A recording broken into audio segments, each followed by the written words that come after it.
Parole du jour de Bob et des Bigasses. Bonjour à toutes et à tous. Se souvenir de son passé. Nous lisons dans 1 Corinthiens 9, verset 22.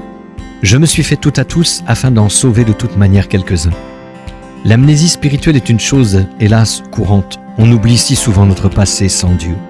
Cette attitude affecte tous ceux que l'on côtoie. Quelqu'un écrit « Ma collègue incarne à la perfection les aspects négatifs des évangéliques. Jugement hâtif, rejet de la culture profane, etc. Si on tente de réfréner son zèle, elle se sent persécutée. Bien sûr, personne ne veut lui ressembler. Alors on se défile et on évangélise sur la pointe des pieds. Comment partager sa foi tout en conservant son intégrité ? Premièrement, poser des questions bienveillantes et écouter avec compassion. Deuxièmement, le moment venu, dire qu'on va prier pour son interlocuteur et tenir parole. Troisièmement, prier en allant au travail et demander à Dieu de faire du bureau ou de l'usine un champ de mission. Quatrièmement, ne pas dissimuler sa foi. Quand la conversion s'y prête, parler de l'Église, de la prière, de la Bible et de la communion des croyants. Leur montrer la joie qui illumine une vie chrétienne. Cinquièmement, manifester l'amour de Dieu pour tous en s'investissant dans des œuvres caritatives. Sixièmement, viser l'excellence.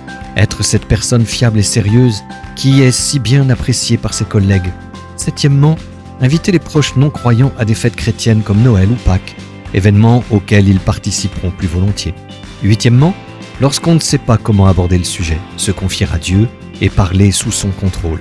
Dites ce qui vous sera donné à l'heure même, car ce n'est pas vous qui parlerez, mais l'Esprit Saint. Marc, chapitre 13, verset 11. Et enfin, neuvièmement et surtout, restez humble. Soyez bénis. Retrouvez Parole du jour en version imprimée sur l'application ou sur paroledujour.com.